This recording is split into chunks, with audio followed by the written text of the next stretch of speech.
Je m'appelle Jean Mayaka, président de One Vision First Consulting.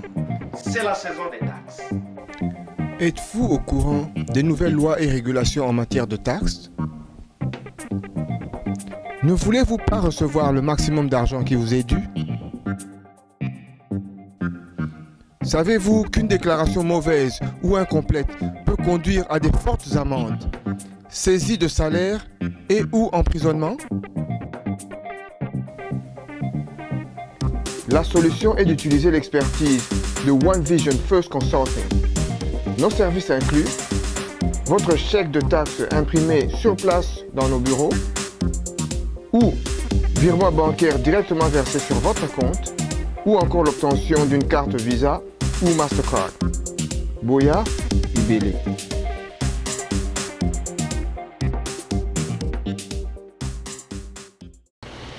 Merci beaucoup, maman, Batata Bandeko, frères et sœurs de la diaspora congolaise et de ceux qui sont au pays et partout éparpillés dans le monde.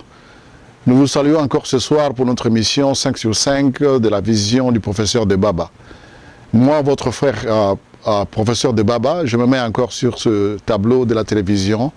pour continuer une série d'émissions sur l'enseignement de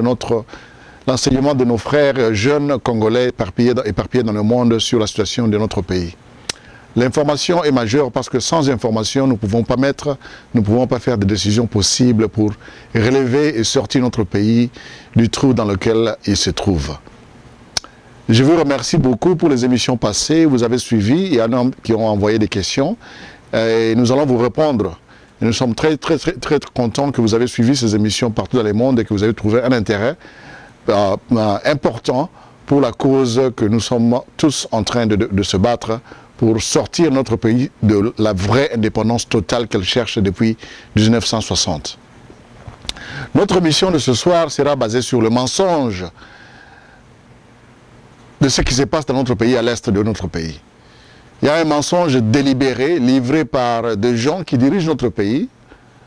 et qui continuent à mentir notre peuple.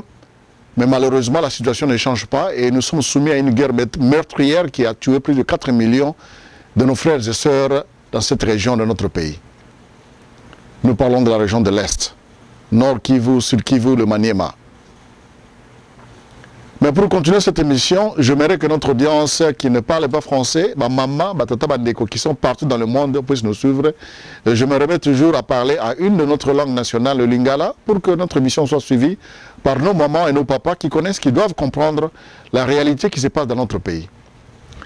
Mbote mingi na bandeko na biso ya mboka Congo na diaspora et pas bozali ndenge bozakola na émission on est au sala pona bino pona mboka na biso Congo. Ngande ko na bino professeur de Baba ici na mboka États-Unis. Nazali prêt et à couper sabino ba kotangi sabino mikolo nyonso po boyeba ke mboka na biso pas ezali soki to yili pas ezali te bato baza kosala musala kati mboka wana te moyeto biso na libulu ezali te. Mais malheureusement bato bati mboka na biso na libulu bango nde bazali bakonza mboka lelo. Yango wana il faut to sala effort te ba kombo na bango te ba misani bango baza kosala po lobi soki to sali changement na kati mboka wana il faut to ke ko attaquer ba place bango ba mboka po to longa lango ezalo kola ba lobi ke ne to ba lingala epai bakunda mutolu na ngayo ebite mutolu ya mboka Congo et pa bakena ko chango ezama mobulu biso bana Congo faut to tambola to fungola miso makasi po to ke no longa lango lero musuna bato biso to mona ke baza ba ennemi na biso te baza bato baza pona biso bango peut-être ne baza ba ennemi na biso. Na solo le kamwa munene lelo po bakombo oyo ya bato oyo bazali ba sena na mboka na biso na groupe wa ben comme RCD oyo kriyamaki pona ko pesa ba raison ya lokuta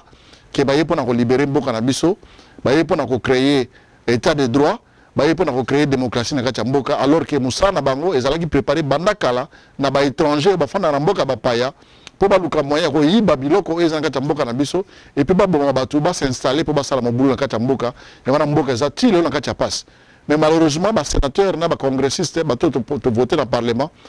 minoko na bango kangami baza ko kolobate na mboka Kinshasa. Alors les alliés passent mingi pour peuple aza ko mona ke solution za ko zomate azo mona kaka pasi na pasi mbongo za ko mona kati mboka na biso ke na poche ya bapaya alors que biso moko ba na mboka to za ko mona pasi mikolo na mikolo ba na biso bazo ke na sous classe te ba leki na biso ya basi ba ko mikolo lokola bandumba na kati mboka na biso moko bakomi koteka bana na biso na mboka bapaya po nini po bamonisa biso passe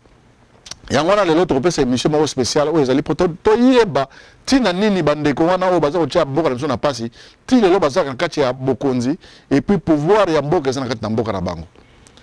donc banda esolo ya kombo na kotanga bakombo ya bato kola Azarias Ruberwa na kotanga kombo ya moto kola Lambert Mende na kotanga kombo ya ye moko président na biso Joseph Kabila mobulu oyo eza na kati ya mboka na biso oyo bandeko na biso babuta na mboka Rwanda ebandi lelo te moto akosa bino te alobaki ezali mpo na bautu bato ya interamoin oyo bayaki na mboka na biso après génocide ezamaki na mboka na bango na 1994 na 1994 nde yango wana bango baza koluka boma bango non oyo eza lokuta parce que mobulu oyo ya barwandais babanda na mboka na biso ebanda depuis 1945 ezali sur lelo te ebanda même avant l'indépendance ebanda avant l'indépendance mais problème wana avant mama boyeba ewuti ndenge nini barwandais bakoma na mboka na biso ndenge nini ntango biso ezalaki na bowumbu ya mboka na maboka ya belge na belge avant wana même na 1910 nzala ezalaki na mboka na bango famille na monene ekweyaka na kati ya mboka Rwanda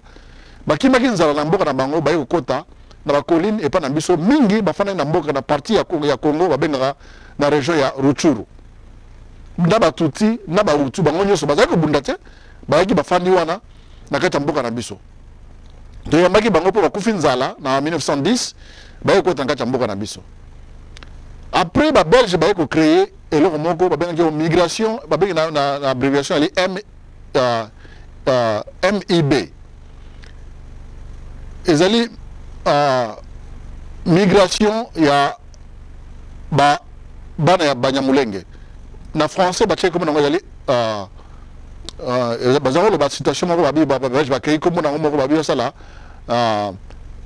planter population ya Rwanda na mboka na biso ya Congo c'est-à-dire bazwa batu kuna baya ko tshaba na kati ya mboka na biso po epa na bango epa na biso territoire zaki munene bango bezaki batu baya ko kipete yango bayaki na mboka na biso programme préparé par les Belges babaki plus de 60 000 familles rwandaises et na kati ya mboka na biso baye ko implanter bango na région ya Rutshuru alors ekreki problème munene na bandinga na biso o bakolo mboka baunde na banande babona que vraiment ils a pas signé parce que biso le pesi bango le alors chef coutumier ya l'air wana chef na biso ndeze animé quand même que bon ba bandeko na biso ba uti na mboka ba paya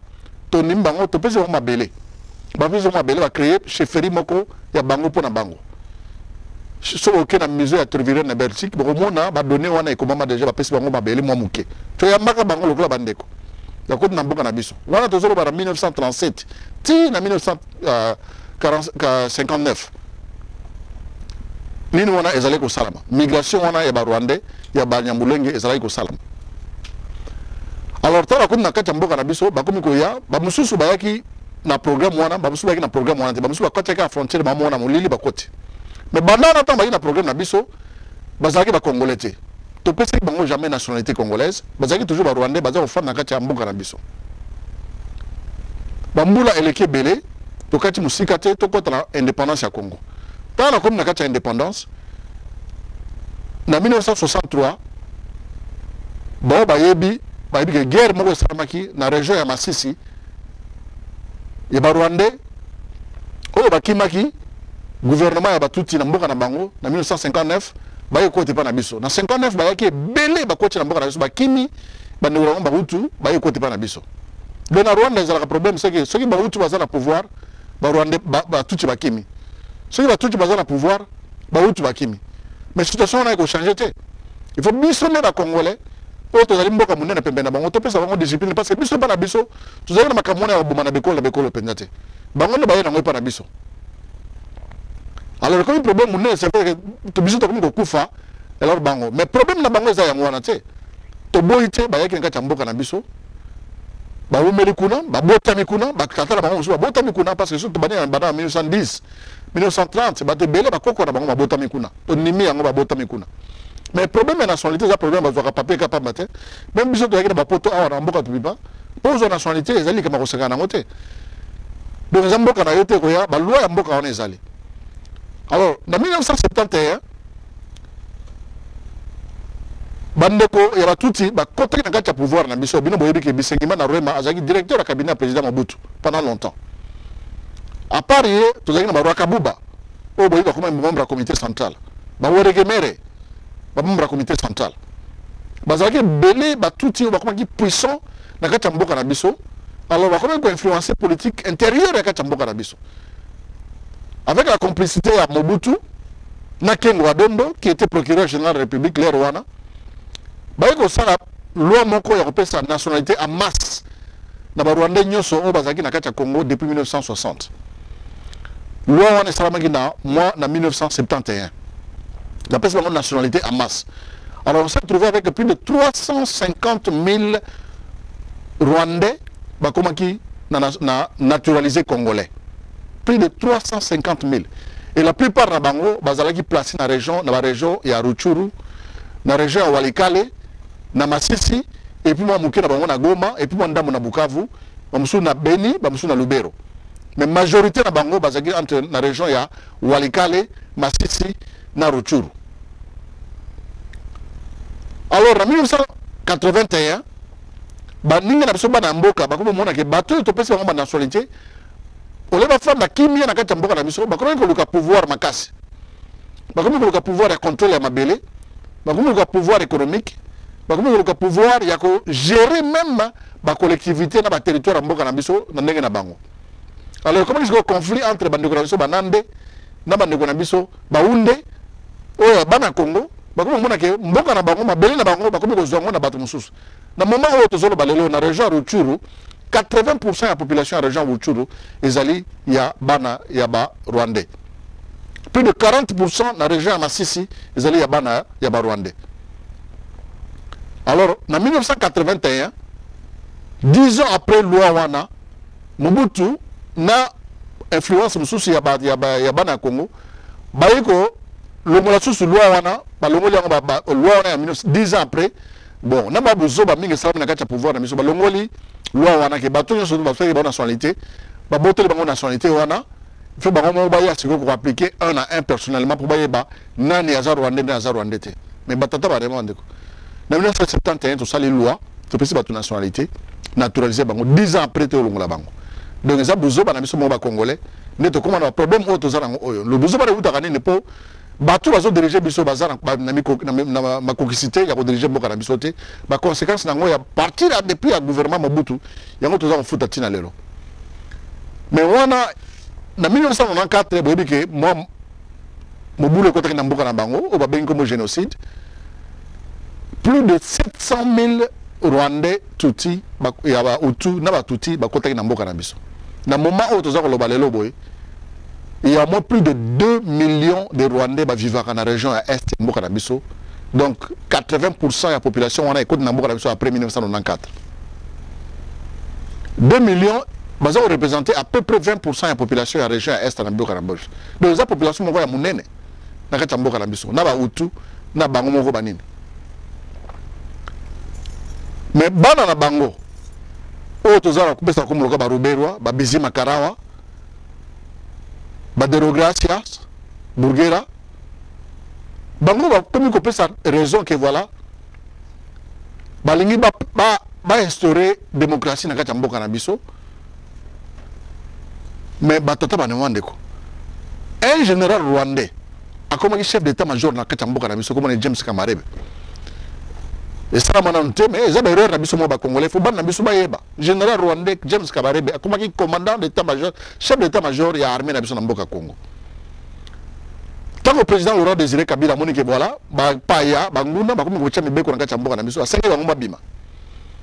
alors ba kitike na ba rwandais o baza ba congolais ba bima ba ba rwandais o baza ba rwandais ba bima mais pour la nini ba Bizima Kara ba Ruberwa ba Burgera ba maloki ke bali bana ya Congo ba botama na Congo mais pour nani ba kenai ko landa James Kabarebe ba kei ba ko fonder mouvement ba comme RCD ça na 1900 juillet na mois d'août 1998 na kata mouvement on a rassemblement des Congolais pour la démocratie ba kamati bana biso ya Congo o batanga ba classe mais miso molili bati bango na kata ba liste rambo yiri batu bazaki na kata belé ba Tambe Mwamba ba Lambert Mende ba Lunda Bululu bango nyonso bazwi bango bana na biso totya bino liboso pour mouvement oyo eza mouvement na biso ya barwandais toza na besoin to occuper économiquement et politiquement parti ya est ya Congo mais pour totya ngo ezala mouvement ya biso te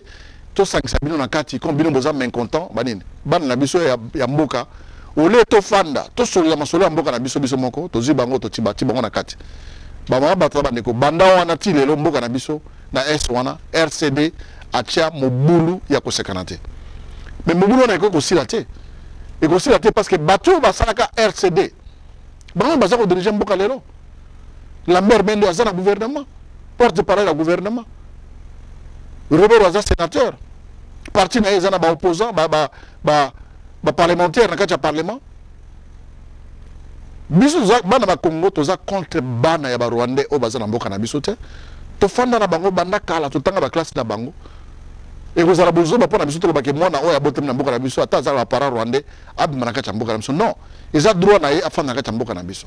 mais ezalité que chaque fois bakende na mboka bapaya lokola Rwanda na Burundi na Uganda bakonzo bandoki pour ba ko boma biso ba ko mabana na biso avec ba excuse que voilà balingi ba instaurer démocratie na kati ya mboka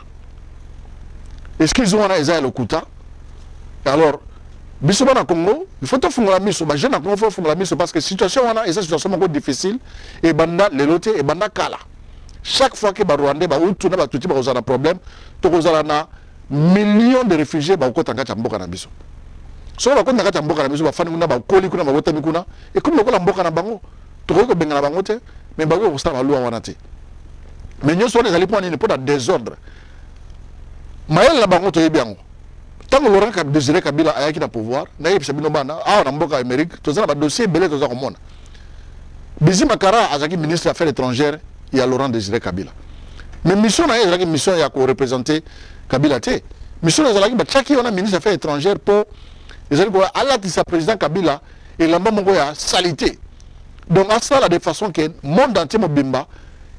image ya Kabila en tant que président Laurent Désiré Kabila je dis bien eza image moko ya mabe balakisi na ba américain na ba français qui voilà président wana aza communiste président wana aza nationaliste président wana aza contre l'intérêt ya ba européen aza contre l'intérêt ya ba américain alors ministre des Affaires étrangères campagne na mezala ko na président wa benga comme président vers la gauche mais mission wana eza mission et ça maki déjà banakala alors tout ce que président na biso azaki susu na légitimité moko na l'étranger ezala quitté alors ba comme maïti akene ko signer ba contrat na ba Iran na ba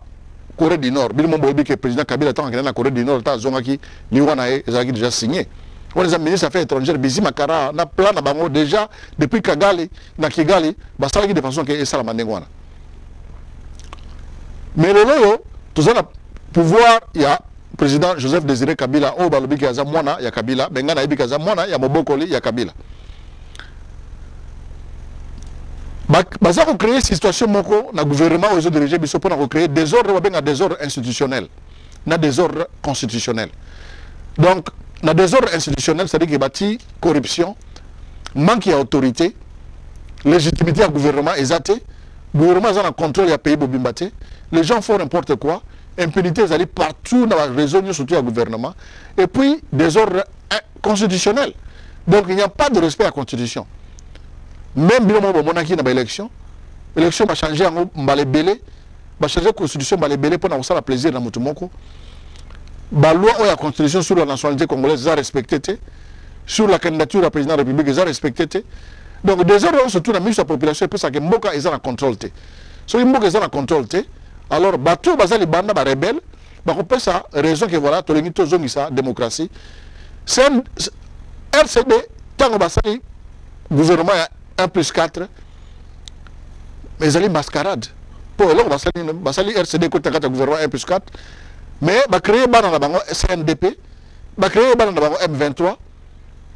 où ils ont contrôlé ba minerai ya mboka na biso ba société nyoso ou benga société militaro politico militaire où ils ont kata mboka na biso ils allaient créer ils allaient go sala business na RCD mutako sabinote Robert Lambert Mende na groupe wana nyonso mobimba wana ya RCD bazali ba actionnaire ya ba compagnie minière o ezali na kati ya mboka na biso moko na ezali compagnie société minière de Grands Lacs des pays de Grands Lacs La compagnie, surtout, ils ont la matière première dans le mboka na biso. D'après un exemple, la matière première, elle est jamais dans le train. Et au côté de l'Ibongo, à Kinshasa, bien l'Ibongo à Matadi. Et puis, Maramo, et en Ouganda, et en Tanzanie, et en Rwanda, et en Burundi. Quand on a besoin de faire yango, on a besoin de faire la compte na bango. La société, on a fait la taxe directement na ba mikonzi ya bitumba. Bato ba se minduki ba futa ba taxe. Mbongo la taxe, on a besoin directement dans Maboko. Il y a RCD des millions et des millions de dollars par jour. D'abord, il y a que le RCD est un parti politique, mais impunité est trop. Pour l'année, Jean-Pierre Bemba, au Azalaki, Motu, il y a parti au Utakipe, Namboka, Ouganda, à quelle prison alors que Wamba Diawamba, Zaidi Ngoma, Ruberoa, Lunda Bululu, Lambert Mende, na comme bien autant que bino bato basali makambo ba guerre wana bango bazana pouvoir alors que bango surtout ba bomaki bato ndenge moko bango nyoso ba payer mboka na biso ndenge moko bango nyoso ba yibi mbongo ya l'état ndenge moko alors bango bazana impunité alors que moko bango akena prison et ti le bazana continuer okanga bato yango na bozo mona que guerre na mboka na biso za ko sila te parce que bato ba sa guerre na kati mboka na biso bazana pouvoir guerre eza ko laisser bango guerre et pas multinationale ou on a pas multinationale ils ont la carte d'amboka na biso ils ont ça business en pays étranger ils ont ça business en boka mususu Belgique a moko et kolonza biso 80% de la société où ça business en carte d'amboka wana ils ont la société belge est-ce que bon dimi vous manquez la société wana ce qui gouvernement amboka na biso d'aller organiser ba ko signer ba contrat malamu na biso te ba ko signer ba contrat malamu parce que lingo ça ko salir amboka na bangote baza ko salir na na biso mabango po ba compagnie oyo eza ko sala yango eza ko sala la ligne lelo to ba kito fumana miso le kuta ya Ruberwa sénateur na kati bino mo mona ki na télévision kala mingi te Ruberwa en tant que sénateur aza ko représenter peuple congolais en général alors na biso la télévision na miso afungole miso lobi que voilà le gouvernement de Kinshasa n'a pas de choix que de signer avec les rebelles bandeko un sénateur congolais Mazar le gouvernement a mboka na biso toza na choix te mais ko signer avec bateau ba uti ko violer ba maman na biso mais pour ayebi ke bateau ba uti ko violer ba maman na biso et c'est le groupe naie Lambert Mende ayebi ke za groupe naie bateau wana nyoso tout baza na Sénat baza na gouvernement lelo baza ko sala de façon que guerre wana et continuer pour bango bazala toujours na pouvoir bandeko il faut te fungola miso il faut te yeba ke mboka na biso ezali na mbeba parce que bateau baza ko diriger ngo baza na profit baza ko zwa mbongo oyo ezo bana ba minéraux oyo ezali exporter illégalement à partir de mboka na biso pour na mboka ba paya to ko continuer boyete tozali biso ba congolais tozali contre ba rwandais te pour na kati mboka Rwanda bana biso ba congolais pe ba fana ka kuna batanga pe ba classe kuna ba professeur ba médecin bafana ape kuna mais bango o abiso bafana na mboka na bango bakene kuna ko sala politique te bakene kuna bazo pe nationalité ndenge moyibi te bakene pe ko forcer te baza ko landa pe ba loi ya mboka wana pona biso ba loi ya mboka na biso to ko sala yango te bana oyo ba wuti na mboka Rwanda ba yepa na biso ba botami wana to pesa ba nationalité ba komi ko utiliser mboka na biso ko tia ngo contre likamuke bazonga ka toujours na Rwanda likamuke bazonga toujours na Burundi bakene toujours na Uganda pour on sala mabe yango na mona émission le la linga to fungola miso po yebake ezali passe mingi pour bateau baza ko diriger mboka na biso lobby na élection 2016 ba ko zala ba candidat à la présidence il faut fungola miso po yebake baza ba candidat à la présidence d'abord est-ce que constitutionnellement est-ce que bazali na pouvoir ya ko comme candidat à la présidence pour ceux qui ont respecté la constitution na bisoté et vous allez pas c'est continuer toujours dans mon boulot bana biso va continuer toujours dans mon boulot guerre wana et aussi là jamais guerre wana est aussi là jamais parce que les causes et les racines de cette guerre continuent toujours à exister bana oyo ba utaki na Rwanda ba kotaki na mboka na biso mususu ba kotaki na ndenge ya moyibi mususu ba kotaki après génocide na ndenge oni kotaki bango mususu ba kotaki à partir ya programme wa belge ba salaka na 1937 na ya kotaka ba Rwandais na kati na mboka na biso bango nyo surtout ba komi ko luka pouvoir na kati ya Congo pouvoir wana à n'importe quel prix. S'il faut que Boma, mais pas à pouvoir. Toboïté, que Bobota mina Congo, vous avez le droit à la nationalité congolaise sous forme, il y a une loi ou il y a un cannabis, mais pas dans les moyens. tout respecter la loi mboka na biso biso to la politique comme il faut mboka na biso au Kenya liboso ya ngone mission le loba ba bateko na yisa bino ke pas que tozala ngo eza pas ya mabe Mobutu na bato na ye ba bongisi makambo wana te ba dossier eza ya molili ya trop alors yango wana tiko tozala atoye ba solution likambote pour dossier ekota na mabe na molili RCD dans un contre yango en tant que parti politique ban na biso ba congolais bazaba mi continent kata RCD ebele mais ba yebake mission d'origine RCD mukole se créé kana le 2 août 1998 ezala ki pour comme un parti politique na Congo te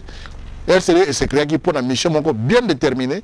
et ce qui n'a pas revu au bossali ba recherche bien vous remarquer que objectif nango primaire c'est objectif ya ko installer république privée ya Rwandais touti dans la région est ya Congo ba ngomazana contrôle ya mabele contrôle ya ménage ya administration du territoire contrôle ya pouvoir économique na contrôle ya région obimbaona pour na ko exporter ba minerais na compte na bango batinda na Rwanda et puis ça la puissance pour na bango to iko tika mboka na miso za la boete bandeko na miso ya Kivu bomoni passe mingi ba moment na biso bomoni passe mingi ba kufi ebele ezali responsabilité ya biso bana Congo to telema to ba ke makambo oyo il faut essayer là. Alors pour essayer là il faut dire que bateau bazako diriger Congo le bazali membre ya mabewana il faut malongwa il faut makangama il faut makota boloko le ko la ndeko na Jean-Pierre Bemba ba kotaki na boloko bango faut makota boloko il faut to lutter na ngo pour celui to koti bango na boloko te to ko makala congolais bazoba lobi ndenge to monaki bateau bazaki na gouvernement Mobutu ba boba biso ba ko ko zonga na Congo hein général Nzimbi abomi batu général nani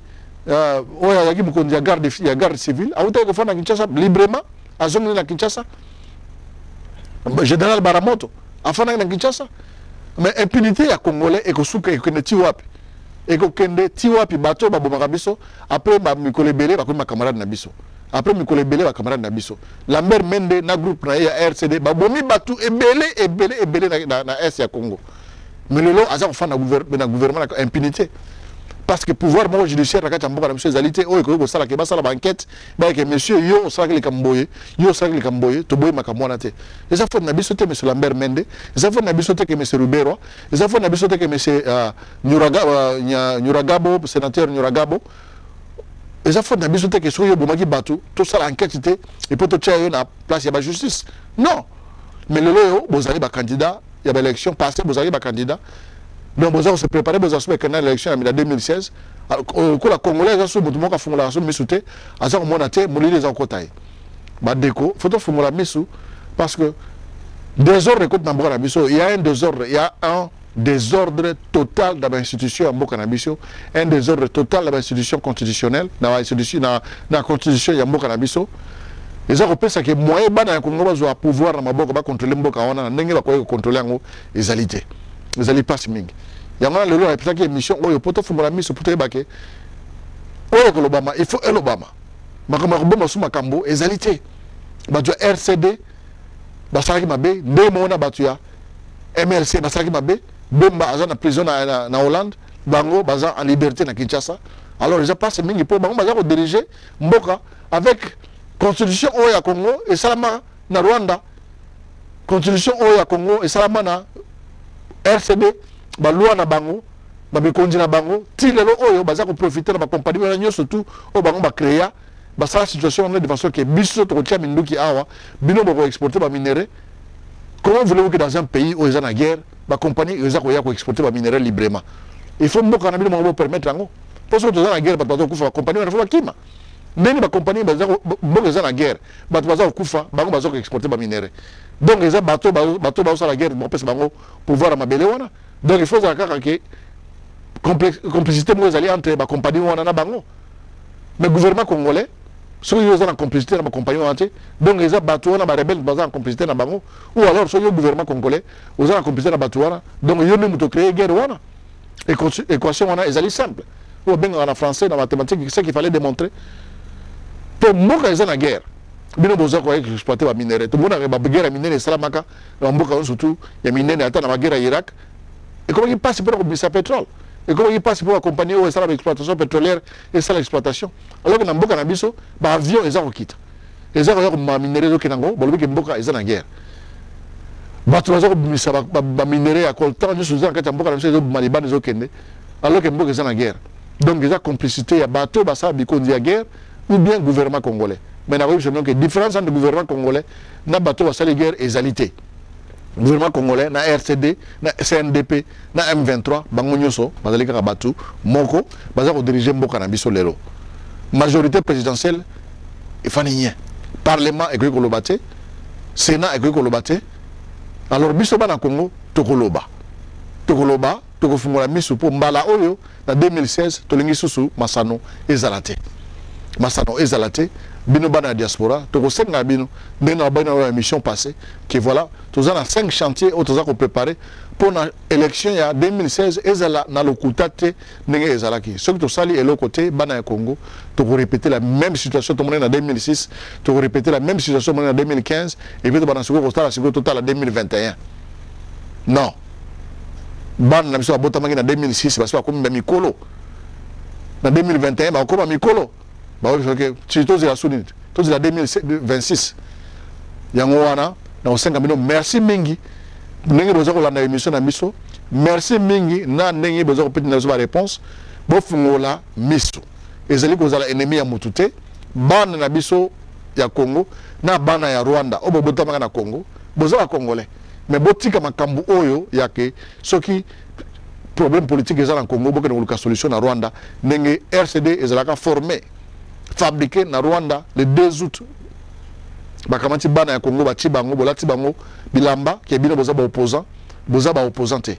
Ils allaient parti, ils allaient dicter, ils ont créé guerre na Congo pour installer désordre na est Mboka na biso, pour installer désordre na kacha gouvernement comme ça on va expliquer que voilà Mboka ils ont désordre. Si Mboka ils ont désordre, c'est facile à accepter, il y a quoi accepter rébellion.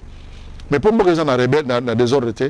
ba déco, il faut tout biso ba na Congo tout fongola miso pour ceux qui ba utu bazalaki na région wana ya Kivu ata ofanya wana bandundu ata ofanya bango na au Congo ata ofanya bango pa wapi na Katanga guerre ya ba tuti da ba Rwandais na Mboka na biso ebandaka lelo te bandaka yango wana na 5 minutes merci mingi ne bozo na émission à 5 sur 5 merci mingi pour la émission to sala prochainement on a 5 minutes qui voilà to sala émission sur les 5 chantiers na biso to sala émission monene sur quand nous étions des géants. Ndenge Mboka na biso utaka munene na makambo ya bien tukomi lelo na libulu ndenge tozana yango na Mboka oyo mais tout le monde siko ke ba acteur oyo baza ko sala ke Mboka na biso za libulu bango nde baza ko diriger Mboka na biso lelo ti lelo. Alors biso bana Congo futo fungola misu tozo pouvoir na maboko to changer makambo wana to bongo la makambo wana to poto bongisa Mboka na biso pona bana na biso pona bakoko na biso ba sepela po ozala mawa mingi bana na biso bakota na boumbu ya bandeko na biso ya Mboka Est ozala passe mingi ba uti na boumbu ya ba Belge to koni mbala moko na boumbu ya bandeko ya Mboka Rwanda na Mboka Uganda et ozala soni pona mama na bandeko na biso na bana na biso. Merci mingi pona wala biso na biso bolo na biso botu na mituna bokota na internet botu na ba email to ozali wana pona ko répondre bino. Encore une fois, merci na ndenge bozala na émission na biso bandeko na mino émission 5 sur 5 a na kati Mboka Washington to 5 minutes encore. Merci mingi. To okutana mbala ya sima. Merci à vous. Jimbo Car Repair, situé à Beltsville au Maryland, offre un travail de qualité sur vos voitures, ceci grâce au savoir-faire de ses mécaniciens sur les voitures américaines comme étrangères. Pour vous assurer un bon entretien de votre véhicule, une seule adresse, 11 401 Somerset Avenue, Beltsville, Maryland, 20705, numéro de téléphone 240 547 07 99.